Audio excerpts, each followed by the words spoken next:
Eccoci ben ritrovati, siamo qui di nuovo a Tarso, 49esima edizione della Festa della Castagna e siamo in compagnia di Luciano Piaia, il nostro inossidabile presidente della Proloco. Ciao Luigi. Luciano, carissimo mio, che dire, una manifestazione che di anno in anno è sempre più importante, sempre più a numeri a due cifre. Sì, siamo partiti proprio il primo fine settimana con delle presenze straordinarie.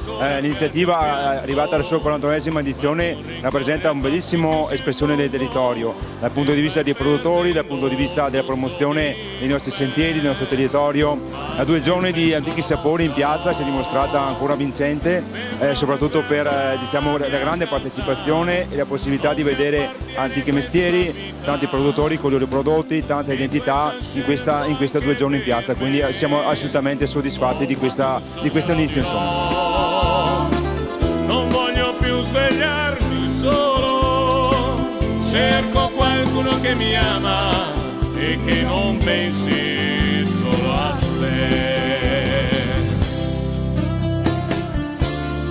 3 weekend intensi, quindi un ringraziamento a tutti i volontari che hanno partecipato alla realizzazione di questo evento e hai 2 minuti anche per invitare tutti i telespettatori a venire a trovare qui a Tarso. Assolutamente sì, abbiamo altri 2 fine settimana con tante iniziative sportive, non sportive, di promozione del territorio, la visita guidata in murales, quindi tantissime altre iniziative, uno stand apposito per i produttori, quindi prodotti del territorio, prodotti locali, quindi veramente un'espressione del nostro territorio, quindi non ci resta altro che invitarvi a partecipare a questi altri 2 fine settimana, quindi il prossimo e finiremo domenica 20 e quindi Proloco di Tarso per il territorio. Ad aspettarti io sono qua, ma sempre solo non sarò, sembra un deserto la mia Che dire, casa. ci uniamo anche noi agli auguri, all'invito che ha fatto Luciano per venire qui alla 49esima mostra della castagna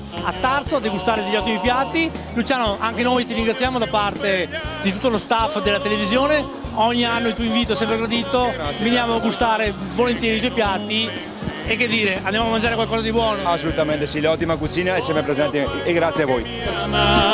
Un grande amore come te.